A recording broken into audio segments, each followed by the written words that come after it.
नमस्कार। आज फिजिक्स का पहला चैप्टर चल रहा है और आज का टॉपिक जो अपना होने वाला है वो है वैद्युत द्विध्रुव के कारण विद्युत क्षेत्र की तीव्रता। पिछली वीडियो में मैंने आपको वैद्युत द्विध्रुव और वैद्युत द्विध्रुव आघूर्ण के बारे में विस्तार से पढ़ा दिया था। आज उसी वैद्युत द्विध्रुव के कारण हमने निकालनी है विद्युत क्षेत्र की तीव्रता। तो सामान्यतः वैद्युत द्विध्रुव के कारण दो स्थितियों में विद्युत क्षेत्र की तीव्रता निकाली जाती है। पहली स्थिति होती है अक्षीय स्थिति। अक्षीय स्थिति इसी को बोला जाता है, एक नाम और इसका है या अनुदैर्घ्य स्थिति। अनुदैर्घ्य स्थिति इंग्लिश में इसको बोलते हैं and on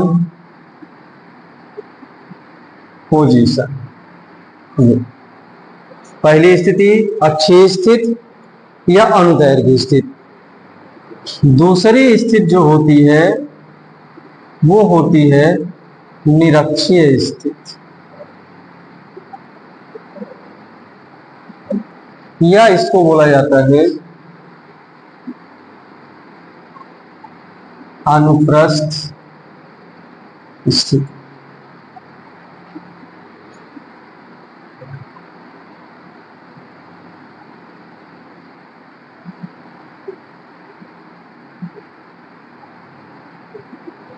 God side on position. तो वैद्युत द्विध्रुव के कारण हम दो स्थितियों में विद्युत क्षेत्र की तीव्रता निकालेंगे। पहली स्थिति है आपकी अक्षीय स्थिति और दूसरी होगी निरक्षीय स्थिति। चलिए तो पहले हम चालू करें, ये व्यंजक है तो पहले हम चालू करते हैं अक्षीय स्थिति को, अनुदैर्घ्य स्थिति को।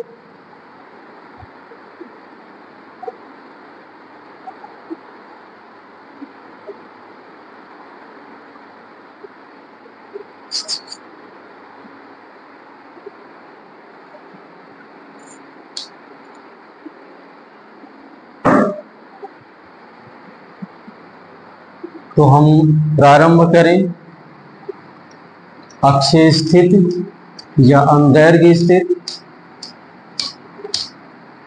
तो पहले हम इसकी इस स्थिति को अक्षीय स्थिति कहते हैं, ये चीज कैसे है उसको समझ लेते हैं।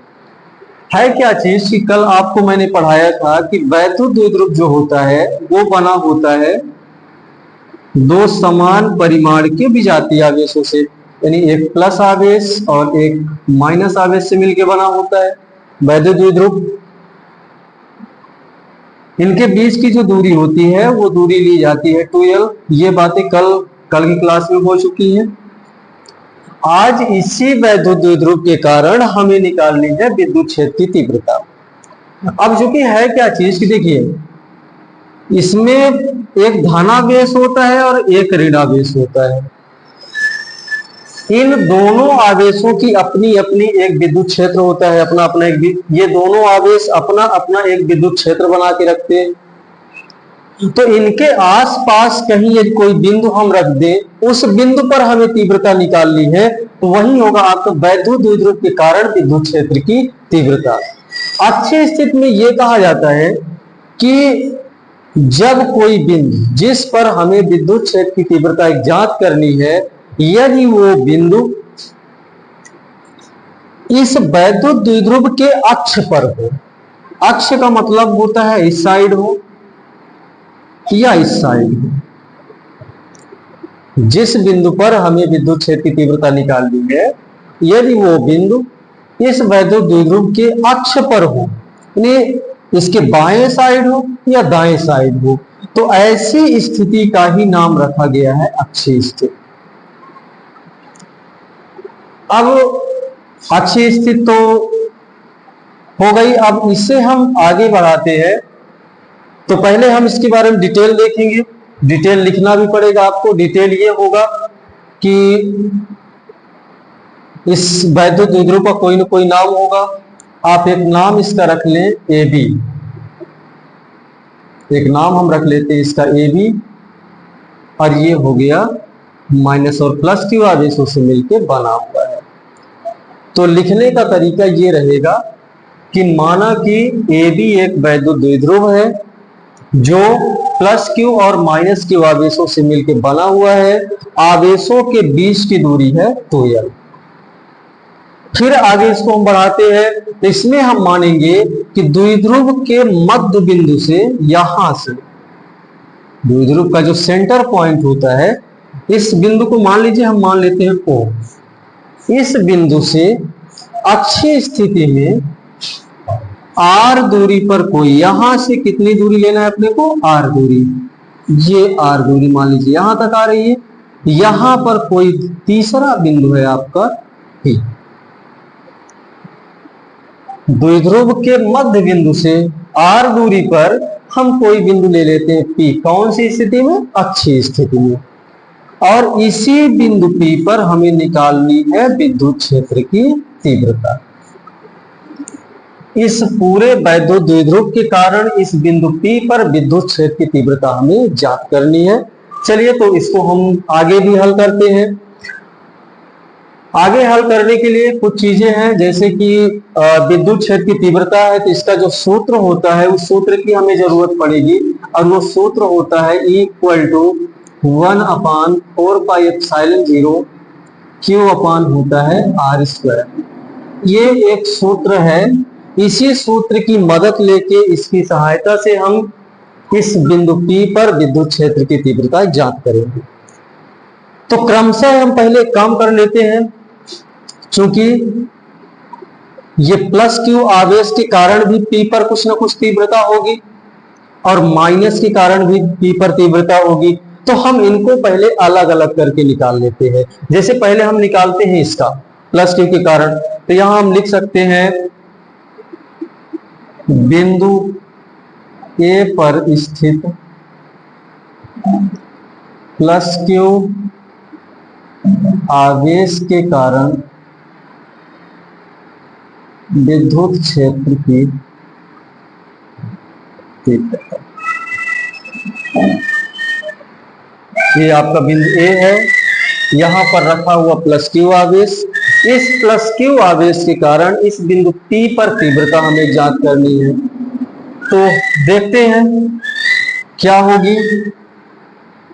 तो तीव्रता का सूत्र होता है ये E=1/4πε0 इंटू Q बटे r²। तो Q, तो हमारे पास भी जो आवेश है यहां पर वो कितना है, Q है, तो हम उसको Q ही लिखेंगे। Q बटे r²।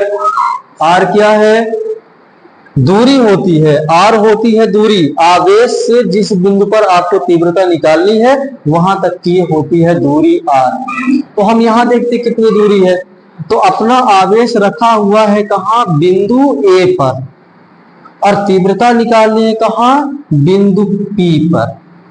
तो बिंदु A से लेकर के P तक की दूरी की बात ये करेगा। यहां से उसमें r दिया गया था, तो इसमें r ना होकर के क्या दिया है, बिंदु A से P तक की दूरी। तो उस r की जगह पर हम लिख लेते हैं क्या, AP², ये वाली A से P तक की दूरी। अब चूंकि एक चीज आपको पता है, विद्युत क्षेत्र की जो तीव्रता होती है वो एक सदिश राशि है, तो हमें यहाँ इसकी दिशा भी बतानी पड़ेगी। इस E की हमें दिशा बतानी पड़ेगी। तो चलिए दिशा हम देखते हैं कैसे ज्ञात करेंगे सर। दिशा हम कैसे पता करेंगे कि इस बिंदु P पर दिशा कौन सी होगी, ये दिशा होगी इस तरीके से या इसके विपरीत ये वाली दिशा होगी।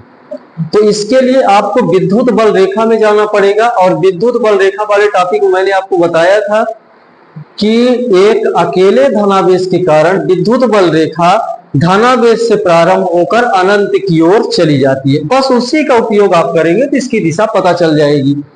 यह है धनावेश। अब यहां से जितनी भी विद्युत बल रेखा निकलेंगी वो विद्युत बल रेखाएं धनावेश से, वहां बताया गया था कि धनावेश से निकलकर अनंत की ओर जाती है, तो ये धनावेश से निकल के कुछ इस तरीके से बाहर की ओर भागेंगी। तो बाहर की ओर भागेंगे तो जिस दिशा में विद्युत बल रेखा होती है वही विद्युत क्षेत्र की दिशा होती है। तो कुल मिलाकर के अपनी जो यहाँ दिशा होने वाली है इस प्लस क्यू आवेश के कारण बिंदु P पर जो तीव्रता है उसकी दिशा होगी A से P की ओर, यानी यहां हम लिखेंगे वेक्टर AP के अनुदिश, ये वेक्टर AP के अनुदिश, माने ये जो E निकला है आपका, तीव्रता निकली है, इसकी दिशा होगी A से P की ओर। कैसे होगी वो मैंने आपको बता दिया कि ये धनावेश है, धनावेश से विद्युत बल रेखाएं बाहर की ओर जाती है, तो ये निकल आई दिशा, यानी E की दिशा कितनी हो गई, वेक्टर AP के अनुदिश। अनुदिश का मतलब होता है की दिशा में। चले अब हम क्या करें आगे, ये जो AP दिया हुआ है A से P तक, इसका हम कुछ ना कुछ मान पता करते हैं।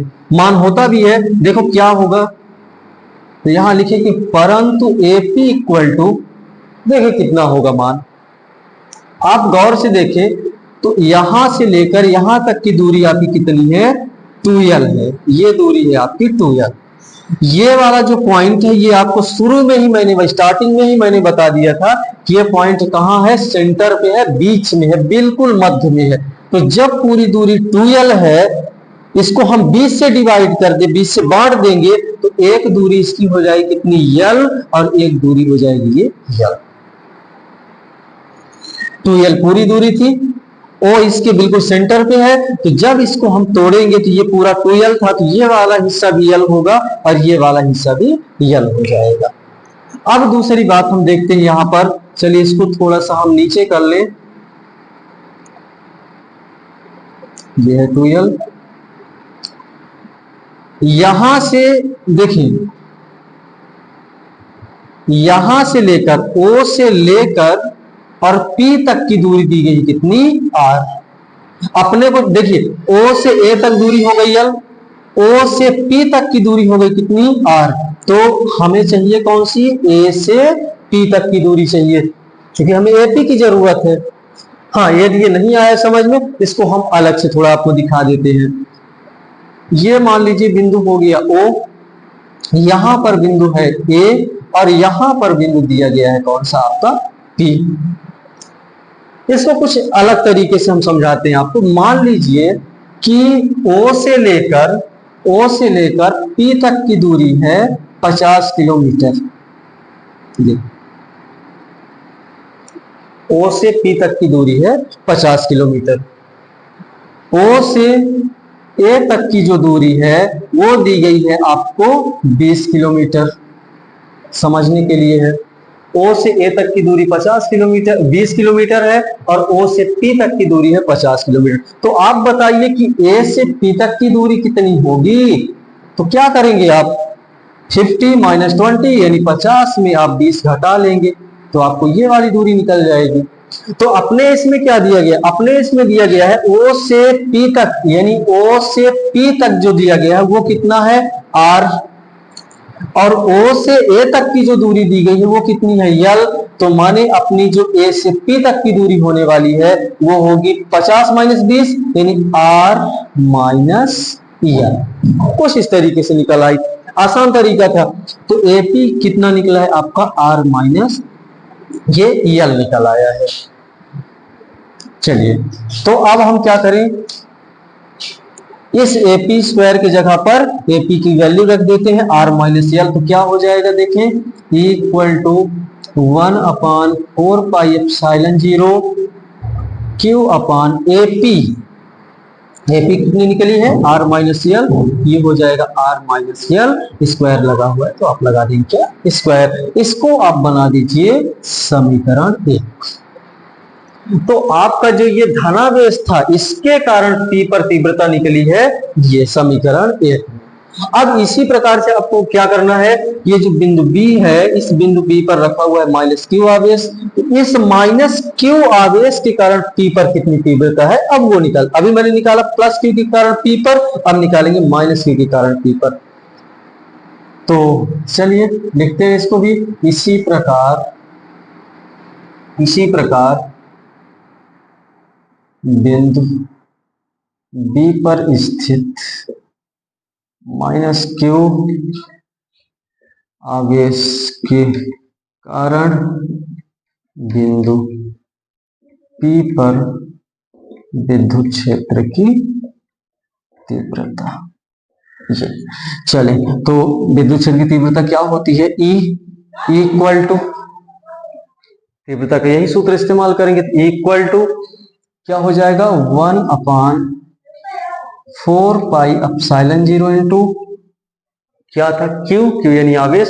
तो अपना भी आवेश कितना दिया गया है, यहाँ Q ही है, तो हम इसे लिखेंगे Q बटे फिर क्या है आर स्क्वायर माने दूरी होती है, तो अपने को दूरी कहां से कहां तक लेनी है, B से लेकर के P तक की। तो हम इसको लिख लेते हैं क्या, B P और ये स्क्वायर होता है तो लगा दिए स्क्वायर।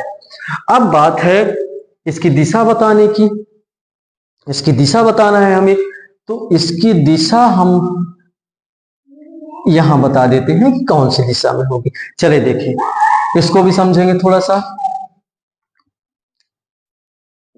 ये आवेश आपका कौन सा है, धनावेश है, इसके कारण P पर कितनी कौन सी दिशा होनी चाहिए वो चीज, तो दिशा कौन सी होगी, B से P की ओर होगी या P से B की ओर होगी। इसको भी हम उसी हिसाब से समझेंगे जैसे हम धनावेश को समझे थे। तो ऋणावेश के कारण विद्युत बल रेखा क्या करती है, अनंत से आती है और ऋणावेश में समाप्त होती है। माने इस ऋणावेश में विद्युत बल रेखा ऐसे बाहर से चल के आएंगी और इसमें समाप्त हो जाएंगी। तो आप समझ गए होंगे कि इसकी दिशा क्या होगी, P से B की, माने इसकी दिशा होने वाली है P से B की ओर, क्योंकि ये ऋणावेश है।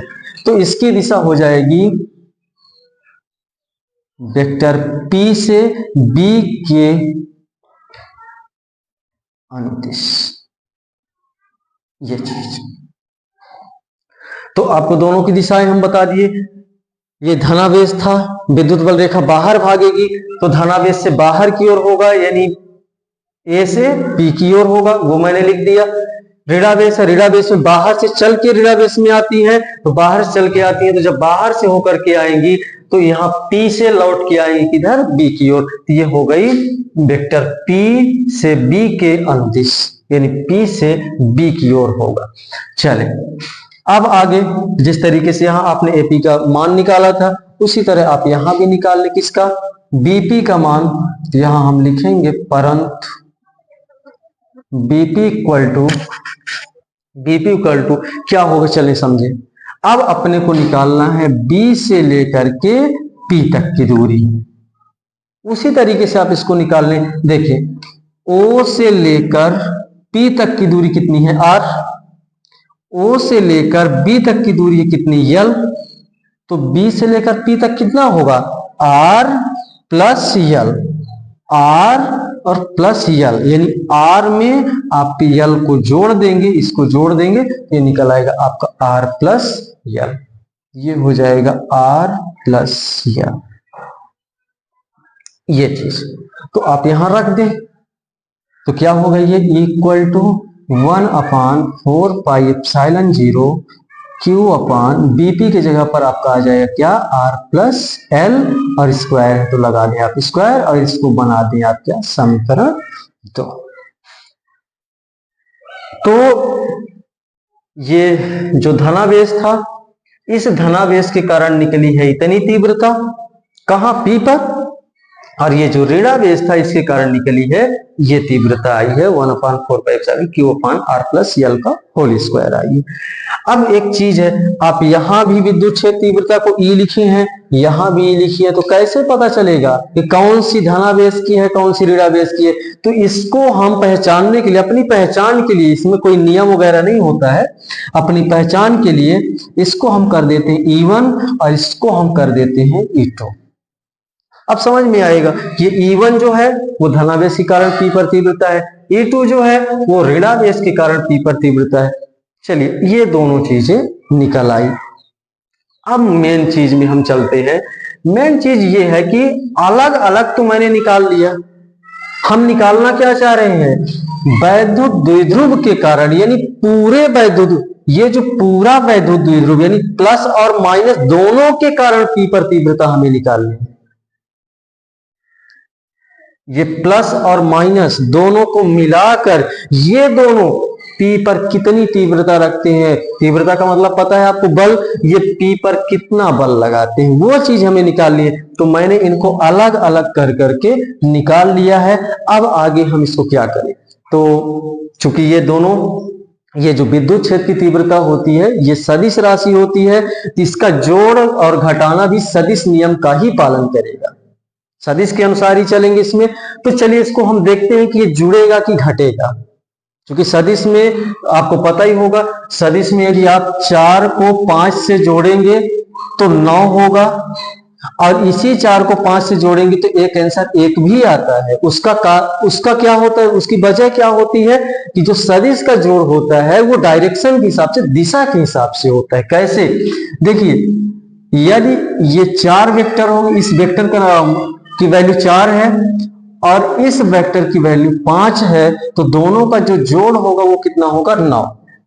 लेकिन यदि यही चीज कुछ इस तरीके से हो गया, क्या अंतर किए, दोनों का डायरेक्शन हम बदले, दोनों की दिशा बदले, तब ये जानते हैं क्या होने वाला है, 4 + -5 हो जाएगा। क्योंकि सदिश में दिशा को डिनोट करने के लिए, दिशा को दर्शाने के लिए उसके आगे माइनस लगाया जाता है। इसको आप हल करेंगे तो क्या हो जाएगा, 4 - 5। वही चीज यहां भी होने वाली है। E1 उसी के ऊपर लग रहा है, E2 भी उसी के ऊपर लग रहा है, तो कुल कितना बल ले रहा है। तो इसको आगे देखिए हम क्या लिखते हैं, फिर उसको फिर से नहीं आएगा तो एक बार हम फिर से इसको डिटेल करेंगे। यहां हम लिखेंगे चूंकि E1 और E2 एक ही रेखा परंतु विपरीत दिशा में कार्यरत है। E1 और E2 एक ही रेखा परंतु विपरीत दिशा में कार्यरत है। देखिए कैसे विपरीत दिशा में है, आपने देखा था E1, ये E1 है, यहां भी कर ले, यहां E1 कर दे, इसको E2 कर दे। E1 किधर था, A से P की ओर था, मीन्स इस रेखा में यदि हम दर्शाएंगे तो ये दिशा हो गई किसकी, E1 की। फिर E2 की दिशा आपने क्या बताया, P से B की ओर, माने इसकी दिशा कहलाएगी कितनी, ये हो जाएगी P से B की ओर हो गई किसकी, P से B की ओर हो गई E2 की, और A से P की ओर हो गई किसकी, E1 की। चले अब देखते हैं इसको आगे कैसे हल करेंगे। तो यहां मैंने क्या लिखा, क्योंकि E1 और E2 एक ही रेखा परंतु विपरीत दिशा में कार्यरत है। देखिए E1 भी इसी रेखा पे है, E2 भी इसी रेखा में, साथ में E1 और E2 की दिशा क्या है, विपरीत है, अपोजिट है दोनों। तथा अब दूसरी बात यहां समझे, आपको यह पता करना है कि E1 बड़ा है या E2 बड़ा है। तो यहां पर E1 बड़ा है, E1 is greater than E2, E1 बड़ा है E2 से, E1 का मान बड़ा है E2 से।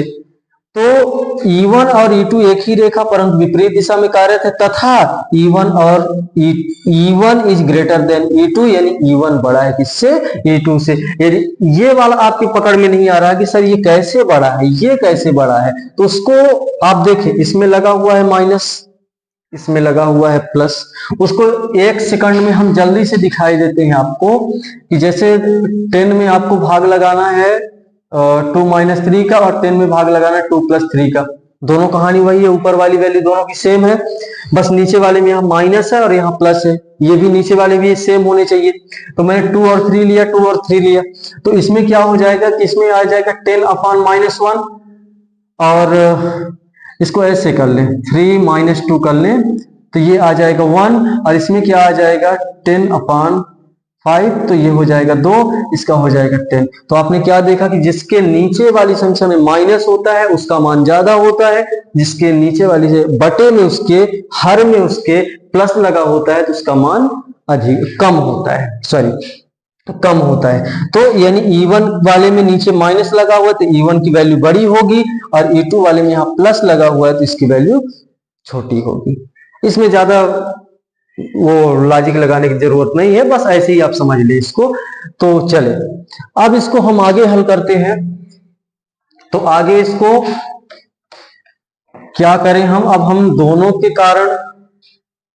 के कारण इस पर कितना लग रहा है उसको आगे हम लेके इसे चलते हैं। चलिए देखिए अब आगे।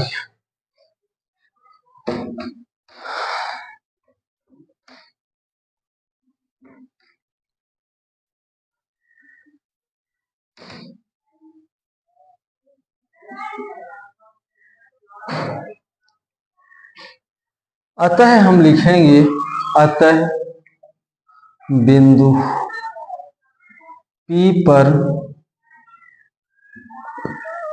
परिणामी विद्युत क्षेत्र की तीव्रता, बिंदु P पर परिणामी विद्युत क्षेत्र माने दोनों के कारण कितनी तीव्रता लग रही है। तो क्या हो जाएगा, देखें E1 और E2, तो E इक्वल टू हो जाएगा E1 माइनस E2। क्यों सर, क्योंकि ये दोनों सदिश राशि है और विपरीत दिशा, एक ही रेखा में है और विपरीत दिशा में। तो अभी मैंने आपको यहाँ उदाहरण में बताया था कि जब सदिश कुछ इस प्रकार से होते हैं तो उनको घटाया जाता है, जोड़ा नहीं जाता है। तो यहाँ भी E1 और E2 की दिशा अपोजिट है, एक दूसरे की उल्टा है, तो E1 में E2 माइनस हो जाएगा। अब हम क्या करेंगे कि आपका जो समीकरण 1 था, समीकरण 1 से, और समीकरण 1 को तो हम मिटा दिए, चलिए यहां हम लिख देते हैं समीकरण 1 को। समीकरण 1 आपका जो था E1 इक्वल टू 1/4πε0 था Q अपान R माइनस L का होल स्क्वायर। ये था समीकरण, इक्वेशन नंबर फर्स्ट वो था। समीकरण 1 से E1 का मान और 2 से E2 का मान रख देते थे। यहां आप लिख लीजिएगा कि समीकरण 1 से E1 का तथा 2 से E2 का मान रखने पर।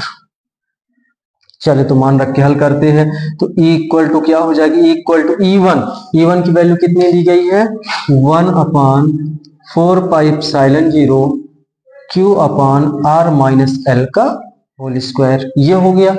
फिर है माइनस आपका, तो आप लगा दीजिए यहाँ माइनस।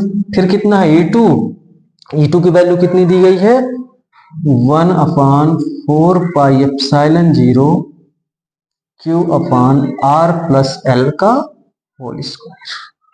ये हम E1 की वैल्यू और E2 की वैल्यू रख दिए, इनका मान रख दिए हैं। अब इसको हम आगे हल करते हैं तो हमें लास्ट में मिलेगा क्या, पूरे वैद्युत द्विध्रुव के कारण इस P पर कितनी तीव्रता होगी। तो चले अब आगे इसको हल करते हैं।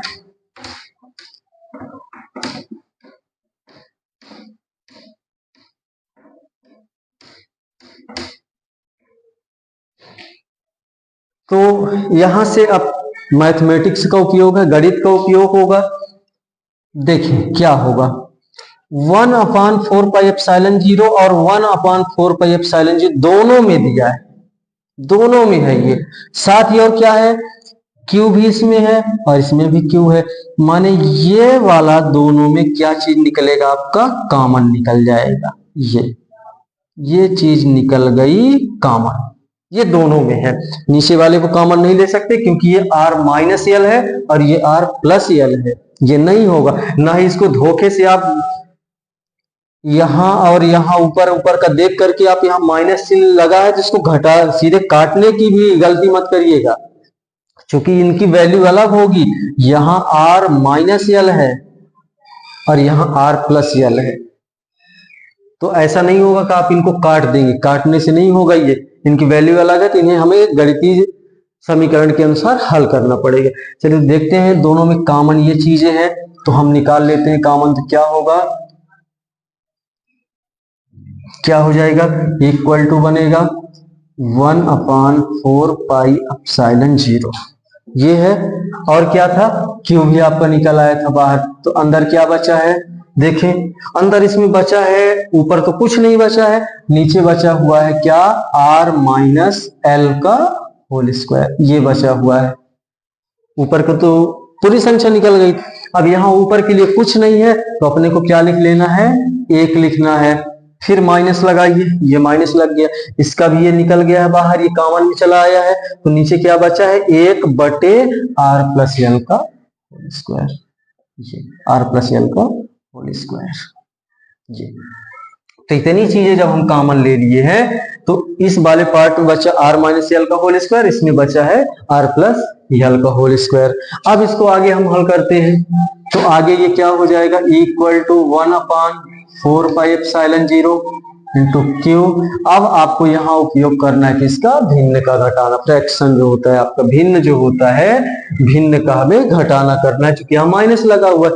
तो भिन्न के घटाने के लिए जब, वैसे तो एलसीएम लेके किया जाता है, लेकिन इन संक्रियाओं में एलसीएम वगैरह की विशेष जरूरत नहीं होती है, बहुत आसान एक तरीका होता है, वो आपको हम बता देते हैं। इसको समझ लीजिए कि करते क्या है कि नीचे वाले को, इसके हर को और इसके हर को मल्टीप्लाई गुणा कर देते हैं, दोनों के हर को हम नीचे गुणा कर देते हैं, तो ये हो जाएगा r-l का होल स्क्वायर इंटू r+l का होल स्क्वायर, ये दोनों का मल्टीप्लाई हो गया।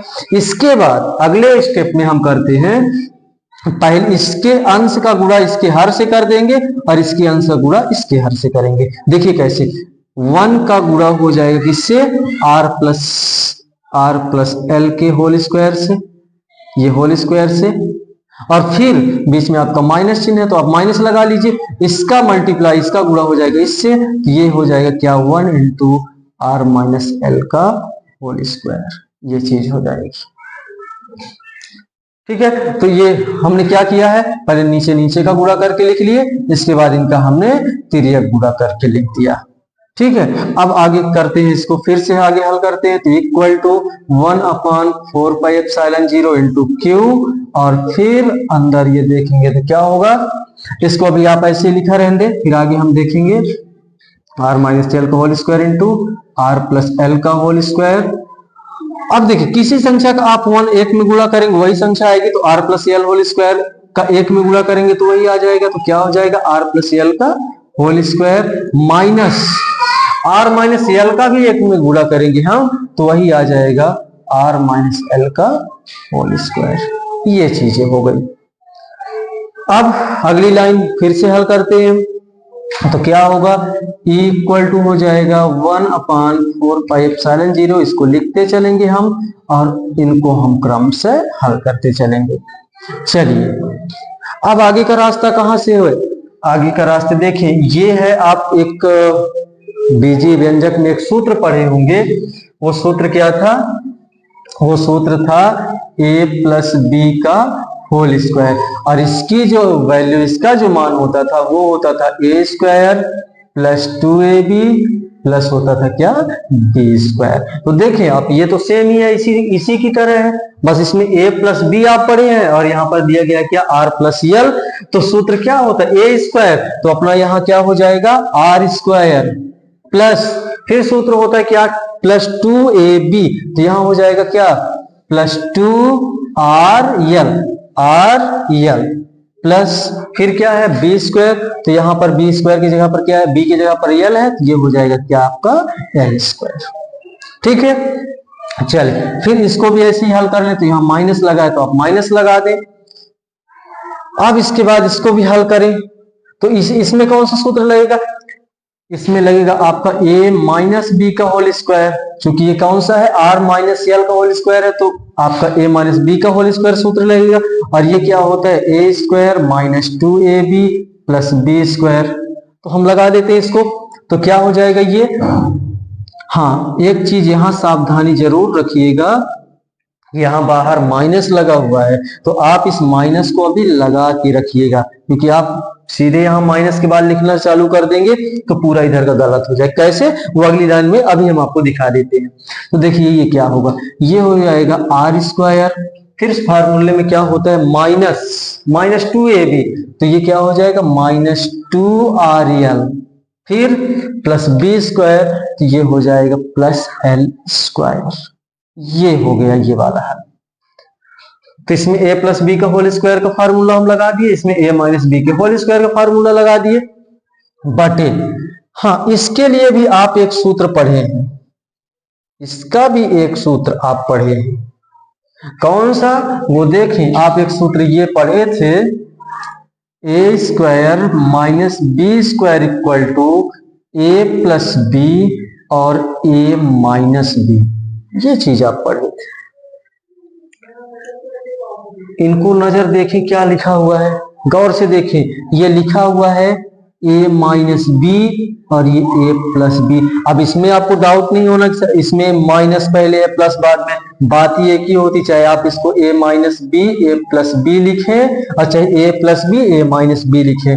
तो देखें ये क्या है, r minus l, r minus l, फिर ये है आर प्लस यल यानी आर प्लस यल। तो क्या हो जाएगा, a minus b a plus b equal to a square minus b square होता है। तो ये आर माइनस यल और r plus l equal to क्या होगा, r square minus L square.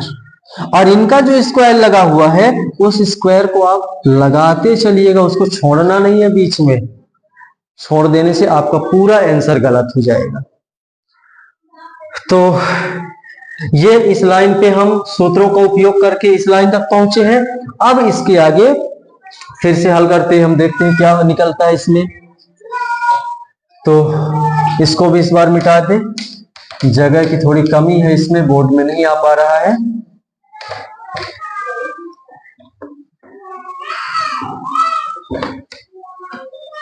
और ये व्यंजक है तो थोड़ा बड़ा तो है, लेकिन कोशिश मैं कर रहा हूं ऐसे समझाने की कि आपको ये रटना ना पड़े, समझ में आ जाए। एक बार दो बार आप अपने शीशे लगाएंगे तो ये ऑलरेडी अपने आप आने लगेगा। इसमें ज्यादा कुछ नहीं है, वो उसी गणित का उपयोग हुआ है जो आप छोटी कक्षाओं में पढ़ के आए हैं। चले तो फिर आगे इसको हल करते हैं बेटा। क्या हो जाएगा, ए इक्वल टू क्या होगा, देखें इससे तो आप लिखते चलेंगे 1/4πε0 इंटू क्यू। फिर देखें इसे, इसके जो नीचे लिखा हुआ जो हर है आपका, इस हर को चुपचाप लिखें, वही लिखें जो आप लिखा हुआ है अभी। तो क्या हुआ है, R square minus L square का लिखा हुआ है होल स्क्वायर, तो हम लिख लेंगे। ऊपर वाले में क्या चीज है, देखें यहां ये जो मैंने ब्रैकेट लगाया था, इस ब्रैकेट को हम हटाएंगे क्योंकि इसके बाहर लगा हुआ क्या माइनस। तो देखें क्या होता है, ये हो जाएगा, इसमें तो कुछ नहीं है, इसके बाहर माइनस वगैरह नहीं लगा है ब्रैकेट, इसको यही चीज यहां हम सीधे उतार देंगे, लिख लेंगे। ये हो जाएगा R square plus 2rl plus L square. Bracket के बाहर माइनस लगा है, तो जब इस ब्रैकेट को हम हटाएंगे, इस माइनस का इसके सभी में गुणा हो जाएगा। या नहीं समझ में आ रहा है तो आप सीधे ऐसे कर लें कि यदि ब्रैकेट के बाहर माइनस लगा हुआ है तो इन सभी के चिन्ह बदल जाएंगे। जैसे इसका चिन्ह माइनस है तो वो प्लस हो जाएगा, इसका चिन्ह प्लस है तो वो माइनस हो जाएगा। इसके आगे देखो आर के आगे कोई चिन्ह नहीं है, तो जहां कोई चिन्ह नहीं लगा रहता है उसको हम मानते हैं प्लस, तो ये भी प्लस से क्या हो जाएगा माइनस। तो चाहे आप यहाँ पर गुणा कर ले और चाहे सीधे चिन्ह बदल दे, दोनों में हो जाएगा। तो देखें माइनस और प्लस हो जाएगा क्या, माइनस आर स्क्वायर, फिर माइनस माइनस हो जाएगा क्या, प्लस 2rl, और ये माइनस और प्लस क्या हो जाएगा, माइनस एल स्क्वायर। ये चलिए ये वाली लाइन भी, ये भी क्लियर हो गया। अब इसको देखो, इसमें क्या रास्ता बन रहा है, रास्ता ये बन रहा है सर कि आर स्क्वायर प्लस में है आर स्क्वायर माइनस में है, ये क्या होगा, कट जाएगा। यहां पर एल स्क्वायर प्लस में है एल स्क्वायर माइनस में है, तो ये भी कट जाएगा। तो फिर सर बचा क्या, तो देखिए क्या बचता है, तो E इक्वल टू बचेगा 1/4πε0 Q इंटू, चले नीचे बचा हुआ है R square minus L square का होल स्क्वायर, और ऊपर क्या है 2rl प्लस 2rl, तो 2rl कितना हो जाएगा 4rl। ये लीजिए, इतना बड़ा यहां से आ रहा था, यहां आते आते इतना छोटा सा हो गया। अब हम आगे हल करें इसको, तो क्या होगा, इक्वल टू 1/4πε0 क्यू का इसमें गुणा कर दे, तो क्या हो जाएगा 4qrl अपॉन ये बटे R square minus L square का हो जाएगा ये होल स्क्वायर। अब हमें क्या करना है, थोड़ा सा यहाँ एक चीज इसको हम अलग तरीके से करेंगे, और वो कैसे होगा देखें। इसको हम एक चीज लिख सकते हैं 1/4πε0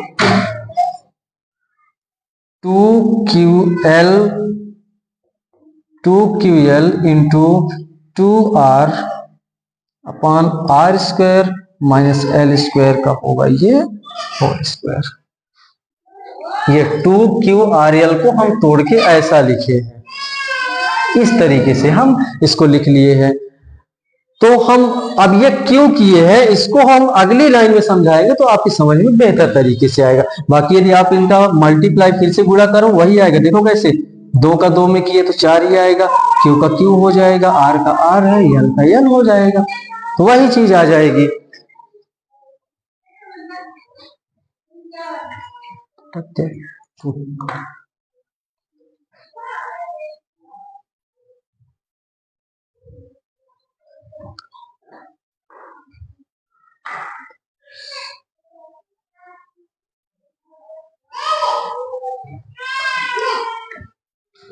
चलिए, तो मैंने अभी आपको बताया कि इनका जब आप मल्टीप्लाई कर देंगे तो फिर से वही चीज आएगी। तो आप हम इसको तोड़े क्यों है वो हम आपको अगली लाइन में समझाते हैं।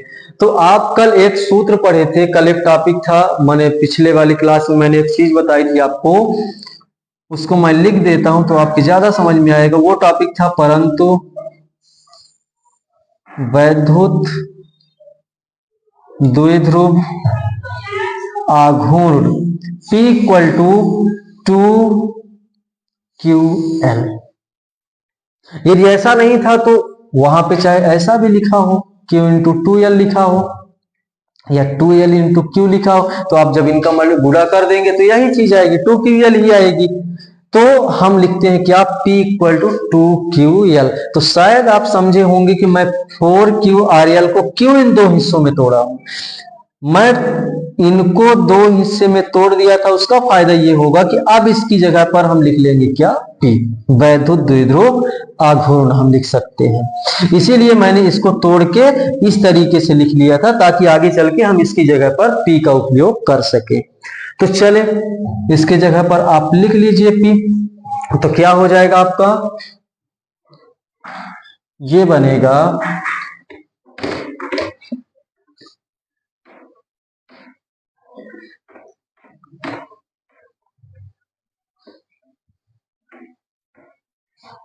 ये बनने वाला है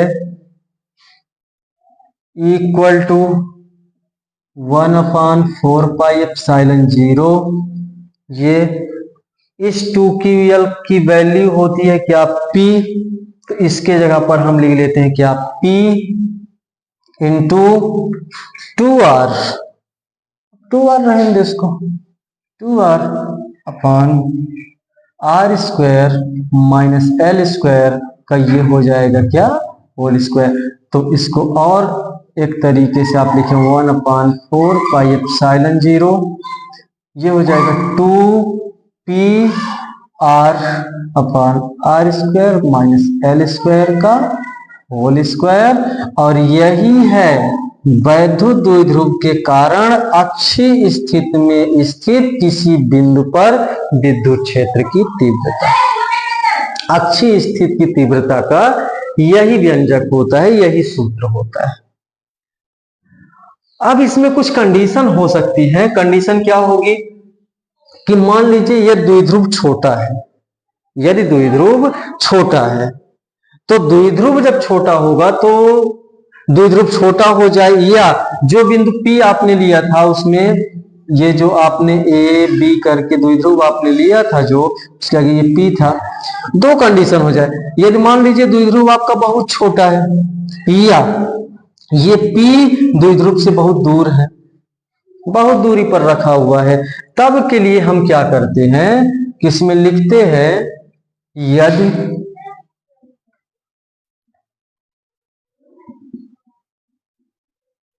द्विध्रुव छोटा हो, तो द्विध्रुव छोटा हो जाएगा तो क्या होगा, द्विध्रुव के छोटा होने पर क्या होगा, तो आप चित्र में थोड़ा सा समझे इसको। हाँ तो देखें, यदि द्विध्रुव छोटा हो तो द्विध्रुव जब छोटा होगा तो ये जो बीच की यल थी, ये 2l की जो वैल्यू थी वो भी बहुत कम हो जाएगी। यानी रुकिए सॉरी, ये ऐसे होगा, L is less than R, ऐसा होगा। ये बीच वाला यल था ना, ये वाली दूरी तो पी थी आपकी, ये पी थी, ये दूरी थी आर आपकी। तो यल छोटा हो किससे? आर से। तो क्या होगा, देखिए यहां पर क्या दिया गया, स्क्वायर दिया गया है, तो ये हो जाएगा L square is more less than R square. यदि यल छोटा, द्विध्रुव छोटा होगा तो यल छोटा होगा किससे? आर से। तो यल का स्क्वायर आर के स्क्वायर से बहुत छोटा हो जाएगा। इसको भी एक उदाहरण में आप समझ सकते हैं कि देखिए 2 छोटा है किससे? 3 से। कितना छोटा है? 1 का। लेकिन यदि इन्हीं का हम स्क्वायर कर दें, इनका हम स्क्वायर कर देते तो देखिए कितना हो जाएगा, ये 2 का स्क्वायर 4 होगा और 3 का कितना हो जाएगा? 9। देखिए कितने का अंतर आया, यानी स्क्वायर करने पर संख्या बहुत छोटी हो जाती है।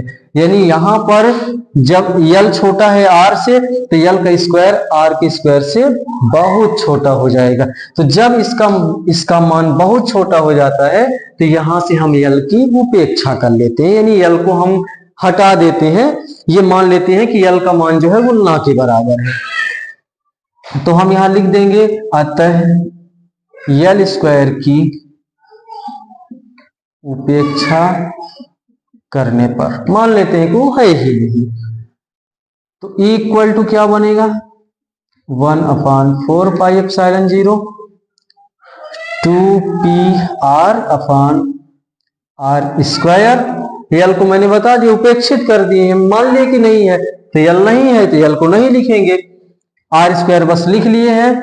इसके बाद होल स्क्वायर है तो मैं इसको लिख देता हूं होल स्क्वायर। तो देखें ये क्या बनेगा, यहां पर हम लिख देते हैं इसको, क्या बनेगा देखिए 1/4 पाई एप्सिलॉन 0 2p/r, ये क्या हो जाएगा? आर की घात कितनी होगी? 2 दूनी 4, ये 4 हो गया। तो देखिए एक आर से एक आर इसका कट जाएगा तो ये बचेंगे कितनी? 3। तो ये निकलेगा आपका लास्ट का होगा 1/4 पाई एप्सिलॉन 0 2p/r³। ये सूत्र हो गया आपका छोटे द्विध्रुव के लिए। और द्विध्रुव अधिकांश छोटा ही होता है, तो हम आगे जितने भी आंकिक प्रश्न हल करेंगे उन प्रश्नों में इसी सूत्र का उपयोग आपको करना है। क्योंकि द्विध्रुव की परिभाषा में भी ये कहा गया था कि द्विध्रुव में आवेशों के बीच की जो दूरी होती है अत्यंत अल्प होती है, बहुत कम होती है। तो हम जितने भी आगे के आंकिक प्रश्न हल करेंगे उन प्रश्नों में हमें इसी सूत्र का उपयोग करना है, equal to 1/4 pi epsilon 0 2p/r³। तो ये था अच्छी स्थिति का व्यंजक। अच्छी स्थिति का ये व्यंजक था, थोड़ा लंबा जरूर है, लेकिन इसको आप 2 बार 3 बार देखेंगे, अपने से हल करेंगे, लगाएंगे तो ये आने लगेगा, इसमें ज्यादा कुछ नहीं होता है। तो चलिए आज की क्लास समाप्त करते हैं, और अब अगली क्लास में इसका एक जो दूसरा नंबर बचा हुआ था निरक्षीय स्थिति, तो उसको हम अगली क्लास में कवर करेंगे निरक्षीय स्थिति को। लेकिन उससे पहले आप इसको विधिवत तरीके से पढ़ लेंगे तो आपको निरक्षीय स्थिति में मदद मिलेगी इसे समझने में।